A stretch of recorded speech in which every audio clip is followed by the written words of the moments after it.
Ako'y kaawaan o mahal kong Diyos, sang-ayon sa iyong kagandang loob. Mga kasalanan ko'y iyong pawiin, ayon din sa iyong pag-ibig sa akin. Simulan po natin ang ating pagdiriwang sa ngalan ng Ama at ng Anak at ng Espiritu Santo. Amen. Ang pagpapala ng ating Panginoong Hesukristo, ang pag-ibig ng Diyos Ama, at ang pakikipagkaisa ng Espiritu Santo naway sumainyong lahat. At sumayo rin. Mga kapatid kay Kristo at mga kadiboto, muli tayo po ay tinipon ng ating Nuestro Padre, Jesus Nazareno, bilang kaanib ng angka ng Diyos. Tinipon niya tayong lahat sapagkat mahal niya tayo. Kaya dumulog po tayo sa ating maawaing Panginoon na nagpapatawad ng lubos. Inaamin ko sa makapangyarihang Diyos. At sa inyo mga kapatid, naluba ako nagkasala sa isip, sa salita, sa gawa, at sa aking pagkukulang. Kaya isinasamo ko sa Mahal na Birheng Maria, sa lahat ng mga anghel at mga banal, at sa inyo mga kapatid na ako'y ipanalangin sa Panginoong ating Diyos. Kaawaan tayo ng makapangyarihang Diyos. Patawarin tayo sa ating mga kasalanan at patnubayan tayo sa buhay na walang hanggan. Amen. Panginoon, kaawaan mo kami. Panginoon, kaawaan mo kami. Kristo, kaawaan mo kami. Kristo, kaawaan mo kami. Panginoon, kaawaan mo kami. Panginoon, kaawaan mo kami. Manalangin tayo. Ama naming makapangyarihan, kami po'y dumudulog sa iyong dakilang pag-ibig. Ngayon ang araw ng kaligtasan ay palapit ng palapit upang sa pagdiriwang ng pagkabuhay kami lalong sumigasig sa pamamagitan ni Jesucristo kasama ng Espiritu Santo magpa sa walang hanggan. Amen. Magsipo muna lahat. Pagbasa mula sa aklat ni Propeta Jeremias, sinasabi ng Panginoon, "Inutusan ko ang mga tao na sumunod sa akin, upang sila'y maging aking bayan at ako naman ang Diyos nila. Sinabi kong mamuhay sila ayon sa ipinag-uutos ko at sila'y mapapanuto. Ngunit hindi sila tumalima, ayaw nilang makinig sa akin. Sa halip, ginawa nila ang balang maibigan at lubusang nagpakasama sa halip na magpakabuti.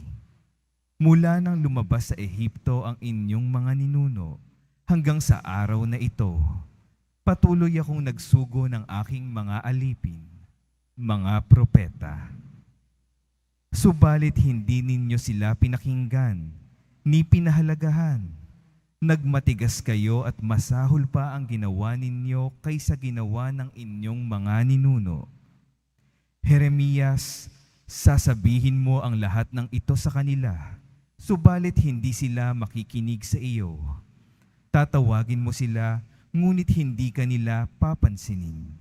Kaya ganito ang sabihin mo sa kanila, narito ang bansang ayaw makinig sa tinig ng Panginoong kanilang Diyos, at ayaw ituwid ang kanilang landas.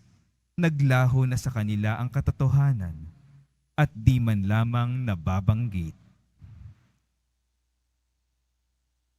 Ang salita ng Diyos. Salamat sa Diyos.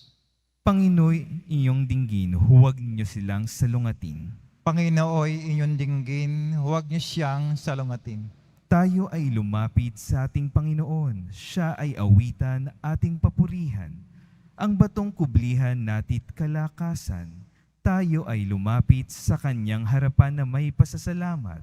Siya ay purihin ng mga awiting may tuwa at galak.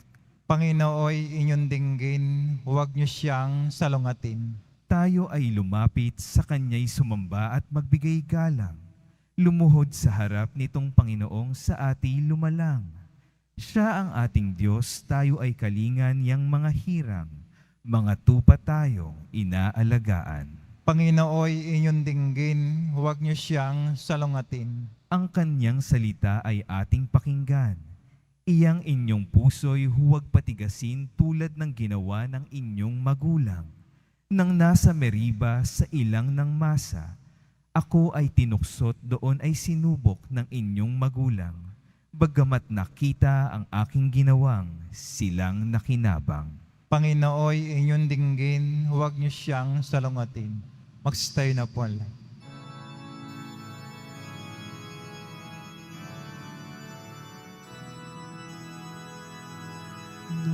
Nagpupuri kami sa'yo, Panginoong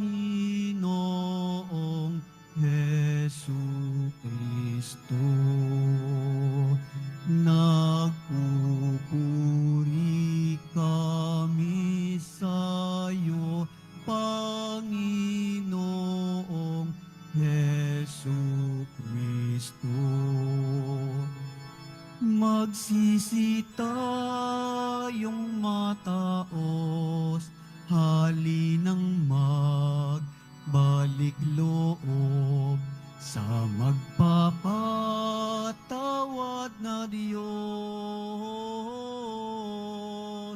Sa Kanya tayo'y dumulog at manumbalik na lubos. Nagpupuri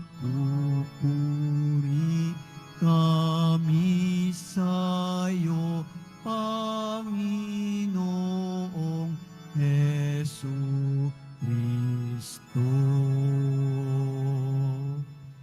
Sumainyo ang Panginoon. At sumayo rin. Ang mabuting balita ng Panginoon ayon kay San Lucas. Papuri sa'yo, Panginoon. Noong panahong iyon, pinalayas ni Jesus ang isang demonyong sanhi ng pagkakapipi ng isang lalaki, at ito'y nakapagsalita na mula noon.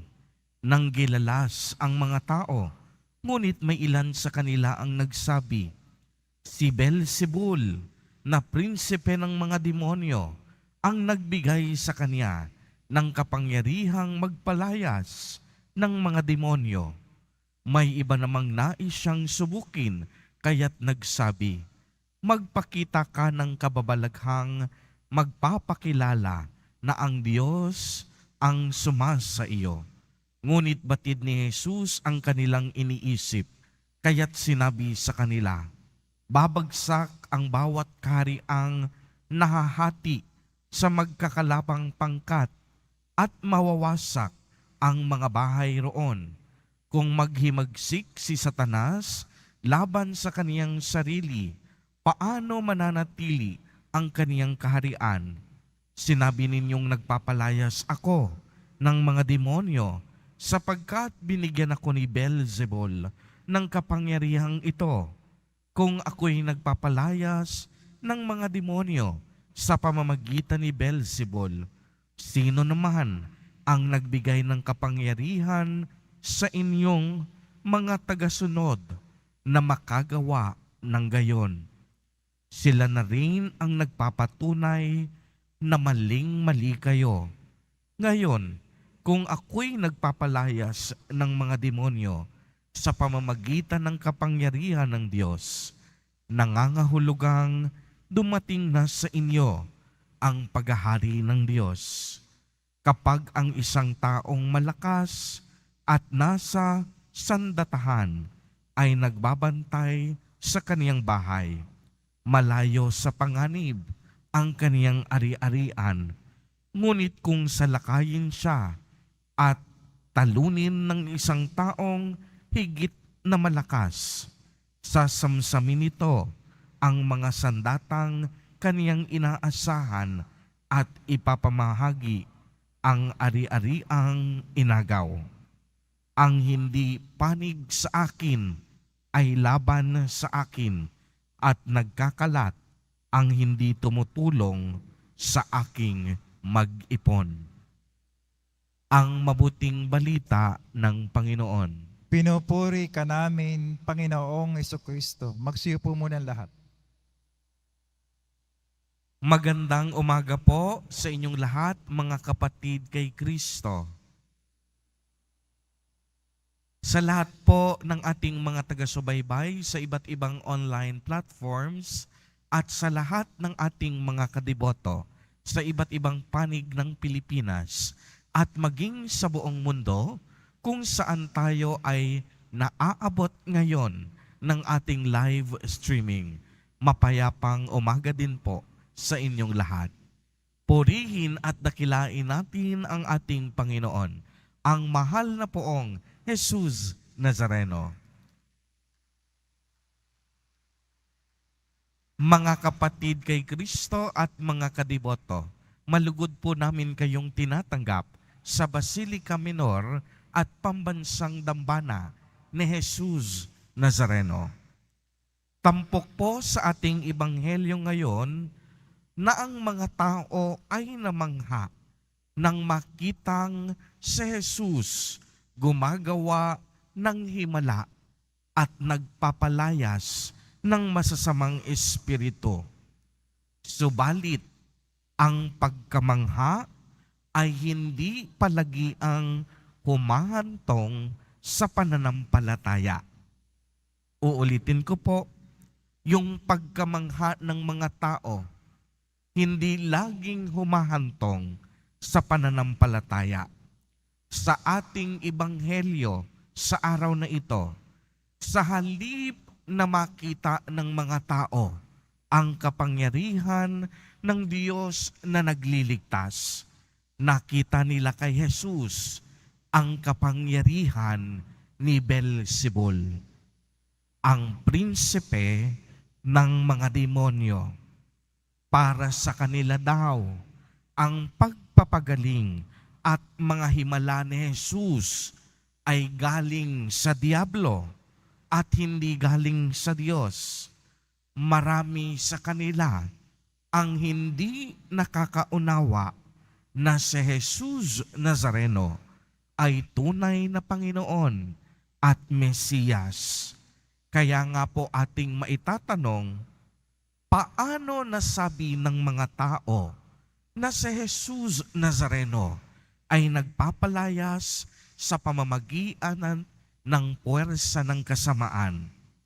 At ang sagot, simple lang, dahil sa inggit at sa katigasan ng kanilang mga puso.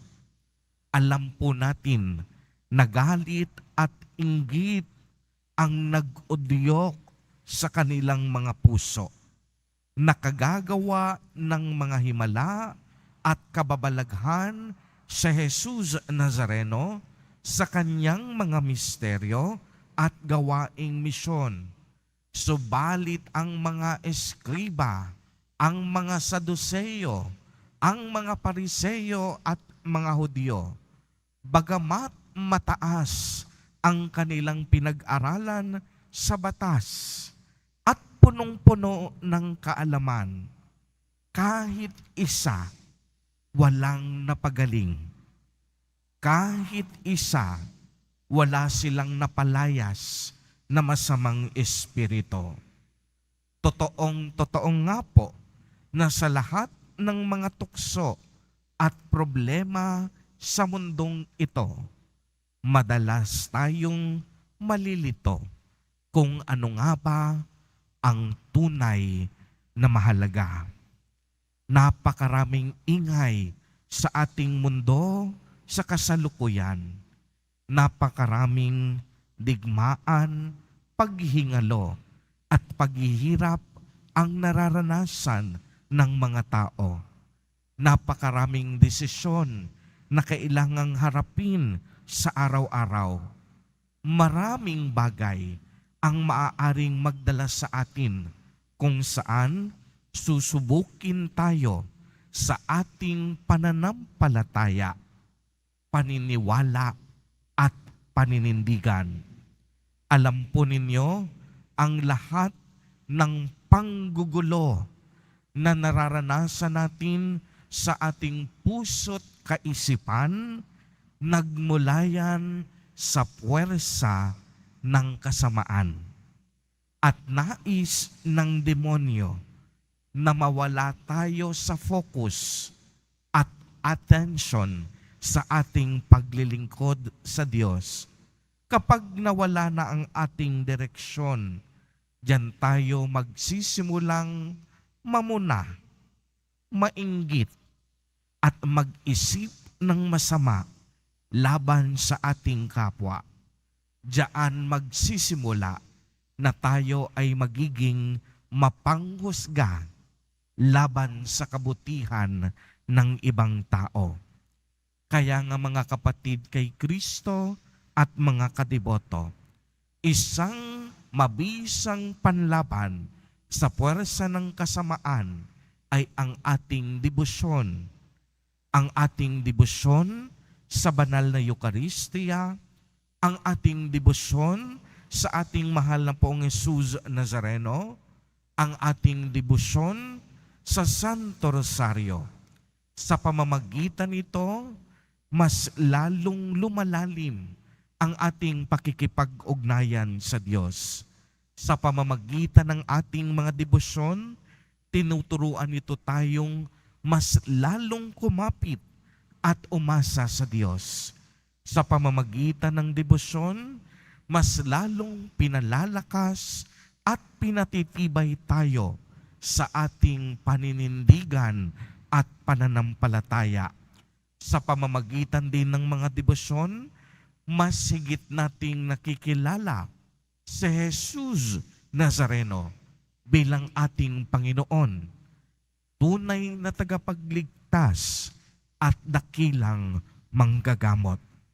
Minsan nga po, mapapaisip tayo, sa dami ng problema na ating pinagdadaanan sa araw-araw, makakayanan pa ba natin ang mga ito? Ang sagot, oo, kayang-kaya natin. Sa ating ebanghelyo, si Jesus Nazareno gumawa ng himala. Pinalayas niya ang demonyo na sanhi ng kaniyang pagkapipi. Nais din ni Jesus Nazareno na tayong lahat gumaling sa ating mga sakit at mga karamdaman. Nais niyang malampasan natin ang lahat ng pagsubok na ating kinaharap sa buhay. Subalit may kailangan tayong gawin. Dapat huwag tayong magduda sa kaniyang kapangyarihan. Tayo ay laging maniwala at laging magtiwala sa kaniyang kabutihan at kagandahang loob. Amen. Purihin at dakilain natin ang ating Panginoon, ang mahal na Poong Jesus Nazareno.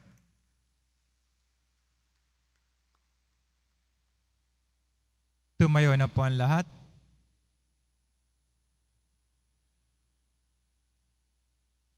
Minamahal kong mga kapatid, habang tayo ay natitipon kay Kristo na nangingibabaw sa lahat ng kasamaan, buong pagtitiwala tayong lumapit sa Ama, taglay ang ating mga panalangin at kahilingan at ang atin pong isasagot, Ama, gawin mo kaming kaisa ng iyong anak. Ama, gawin mo kaming kaisa ng iyong anak. Ang simbahan naway magpanibago at magpatotoo ng tapat sa mga dapat pahalagahan sa buhay at tumulong sa muling pagbuo ng isang wasak na mundo. Manalangin tayo. Ama, gawin mo kaming kaisa ng iyong anak. Ang mga Kristiyanong mananampalataya naway magkaroon ng tapang na mangaral sa ngalan ni Kristo. Manalangin tayo. Ama, gawin mo kaming kaisa ng iyong anak. Atin nawang buong pusong itaguyod ang pagtatanggol sa katotohanan at salungatin ang malikhaing pag-aakit ng kasamaan. Manalangin tayo. Ama, gawin mo kaming kaisa ng iyong anak.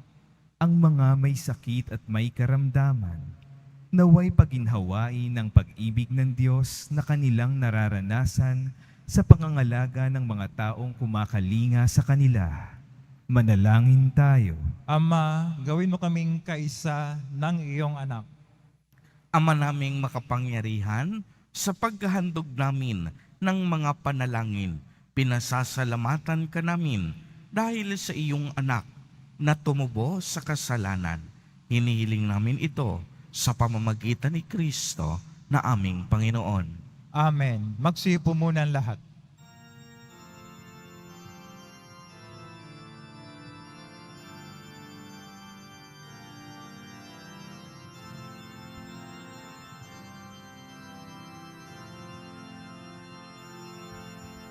Sa pagsunod sa utos mo, nalulugod akong labis. Di masukat ang galak ko, pagkat aking iniibig. Sa'yo, Ama, aming handog ang tinapay at alak na ito. Handog ng iyong bayang sumasamo, humingi ng patawad mo.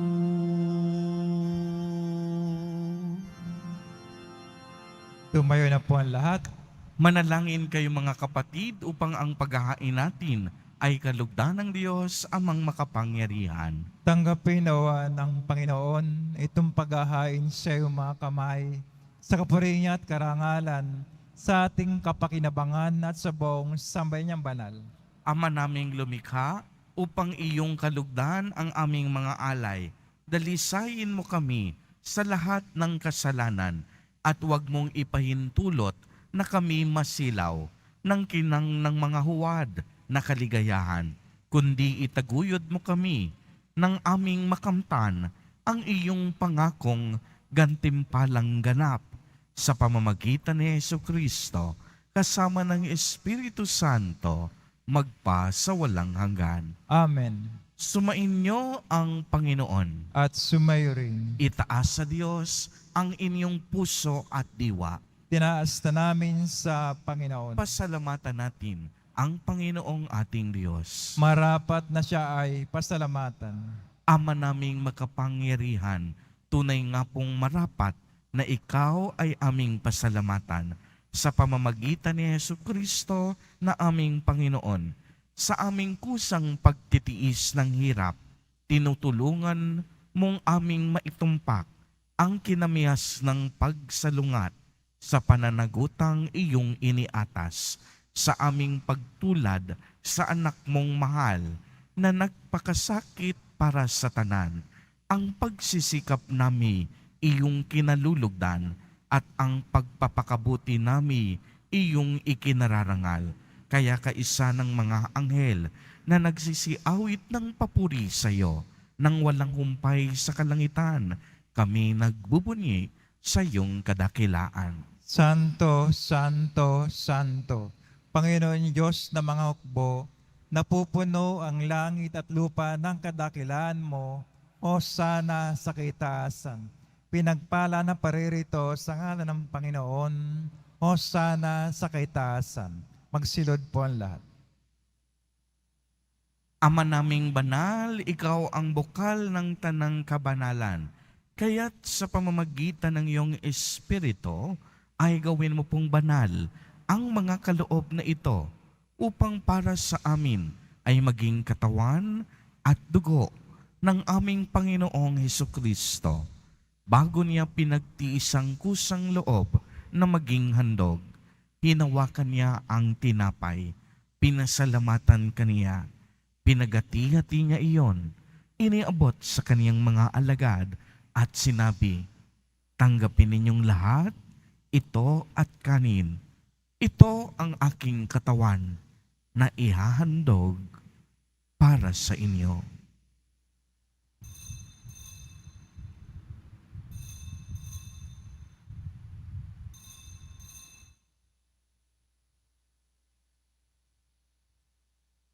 Gayon din naman noong matapos ang hapunan, hinawakan niya ang kalis. Muli kanyang pinasalamatan. Iniabot niya ang kalis sa kanyang mga alagad at sinabi, tanggapin ninyong lahat ito at inumin. Ito ang kalis ng aking dugo, ng bago at walang hanggang tipan, ang aking dugo na ibubuhos para sa inyo at para sa lahat sa ikapagpapatawad ng mga kasalanan.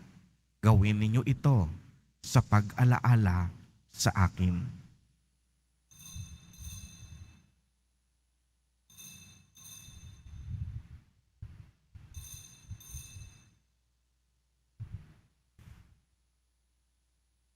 Tumayo na po ang lahat. Ipagbunyi natin ang misteryo ng pananampalataya. Si Kristo'y namatay, si Kristo'y nabuhay, si Kristo'y babalik sa wakas ng panahon. Ama, ginagawa po namin ngayon ang pag-alaala sa pagkamatay at muling pagkabuhay ng iyong anak. Kaya't iniaalay namin sa iyo ang tinapay na nagbibigay buhay at ang kalis na nagkakaloob ng kaligtasan. Kami po'y nagpapasalamat dahil kami iyong minarapat na tumayo sa harap mo para maglingkod sa iyo. Isinasamo namin na kaming magsasalo-salo sa katawan at dugo ni Kristo ay mapuklod sa pagkakaisa sa pamamagitan ng Espiritu Santo. Ama, lingapin mo po ang iyong simbahang laganap sa buong daigdig. Puspusin mo kami sa pag-ibig kay isa ni Francisco na aming Santo Papa at ni Jose na aming obispo at ng tanang kaparian. Alalahanin mo rin ang mga kapatid naming nahimlay nang may pag-asang sila'y muling mabubuhay. Gayon din ang lahat ng mga pumanaw.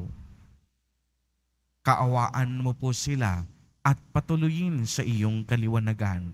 Kaawaan mo at pagindapatin kaming lahat na makasalo sa iyong buhay na walang wakas. Kaisa ng mahal na Birheng Maria na ina ng Diyos, ng kabiyak ng puso niyang si San Jose, kaisa ng mga apostol, ni San Juan Bautista, San Lorenzo Ruiz de Manila, at San Pedro Calungsod, at ng lahat ng mga banal na namuhay dito sa daigdig ng kalugod-lugod sa iyo, maipagdiwang nawa namin ang pagpupuri sa ikararangal mo sa pamamagitan ng iyong anak na aming Panginoong Hesukristo.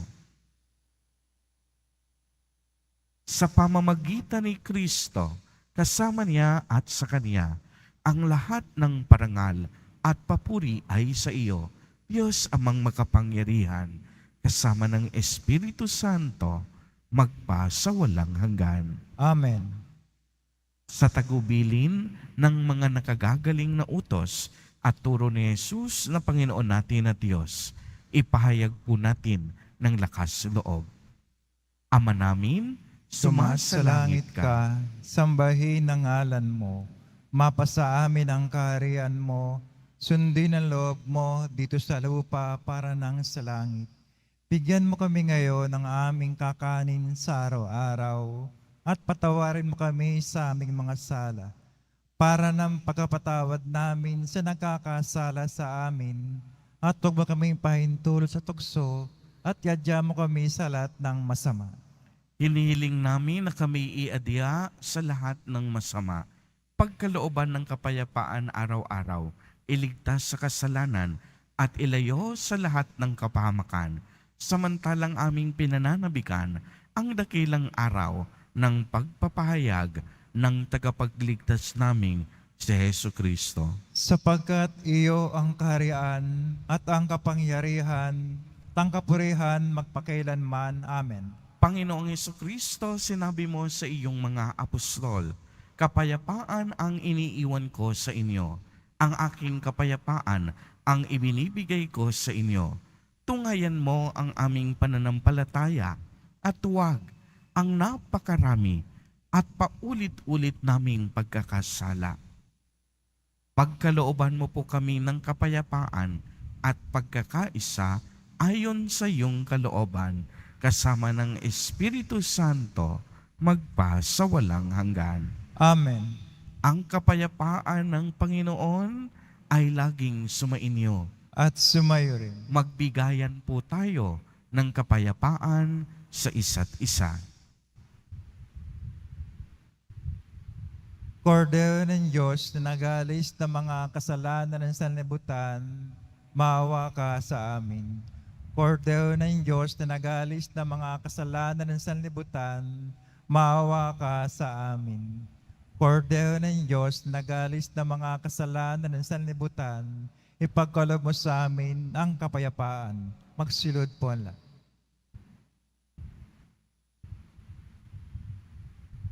Mga kapatid kay Kristo at mga kadiboto, narito po ang ating Nuestro Padre, Jesus Nazareno.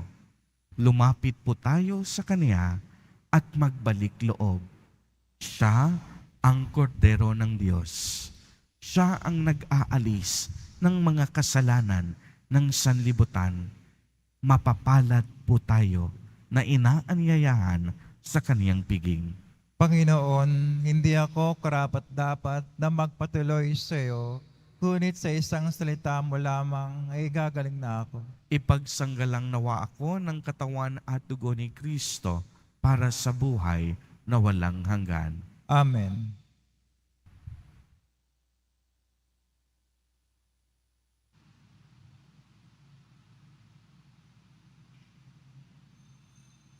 Para sa lahat ng tatanggap ng banal na komunyon, sasagot po tayo ng amen pagkasabi ng pare o ng lay minister ng katawan ni Kristo at isubog at sa bibig bago umalis sa harapan ng pare o lay minister. Sumunod po tayo.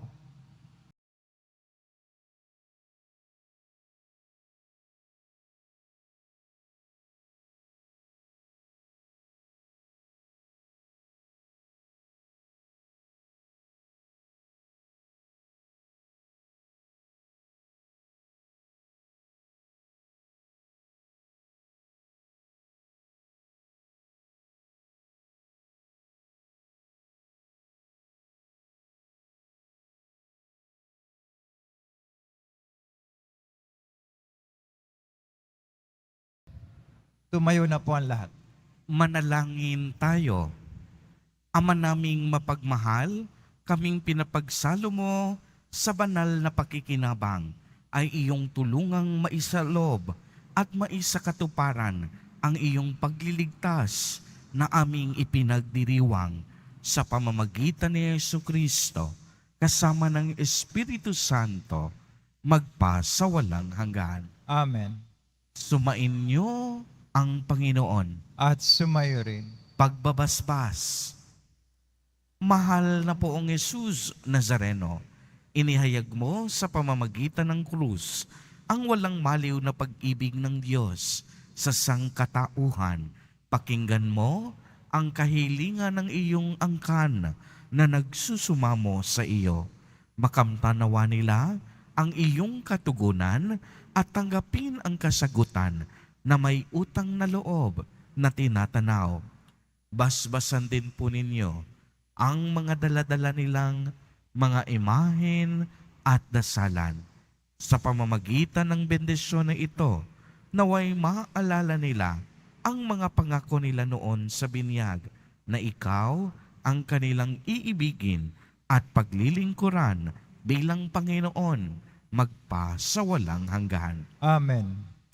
At pagpalain po kayong lahat at ng inyong buong pamilya ng makapangyarihang Diyos, Ama, Anak, at Espiritu Santo. Amen. Humayo kayong taglay ang pag-ibig at kapayapaan ng Poong Jesus Nazareno. Salamat sa Diyos.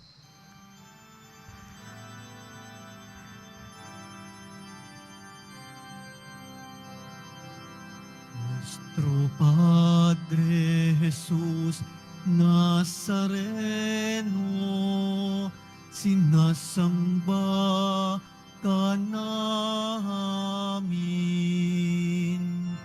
Pinipinto ka namin. Aral mo ang aming buhay at kaligtasan.